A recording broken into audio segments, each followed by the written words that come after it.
আসসালামু আলাইকুম।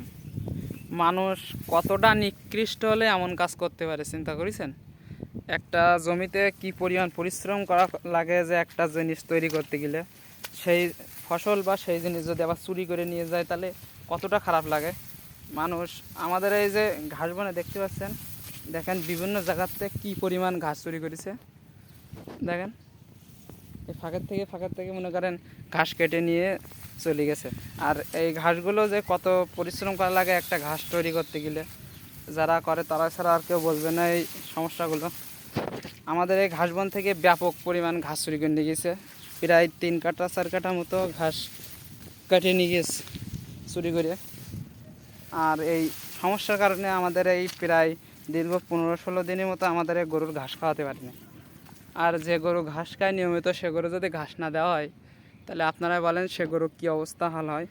আমরা মাঝখানে একটু একদিনে ঘাস কিনছিলাম, তাই জানতে পারছি যে ঘাসের কী পরিমাণ দাম। আর এই ঘাস আমাদের গরুর খাওয়ানোর বাদ দিয়ে এই যে চুরি করে নিয়েছে, এই কারণে আমরা একটু ঘাস বাঁচাই রাখার জন্য আমরা আর কাটিনি। আমাদের নিচে দেখতে পাচ্ছেন নিচে পানি বেঁধে গেছে, এই কারণে আমরা ঘাস কাটিনি। আর এই চুরি করে নিয়ে গেছিলো, এই কারণে ঘাস কমে গেছে।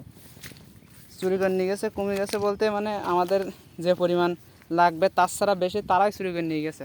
দেখেন এইগুলো যে এই জায়গাগুলো টোটালি, এই যে ফাঁকের তো এই জায়গাগুলো টোটালি তারা ঘাস চুরি করে নিয়ে গেছে। তারপরেও আপনার দেখাচ্ছে দেখি আশপাশে আর চুরি করছে কিনা। এই ফাঁক থেকেও চুরি করছিল এদিকে।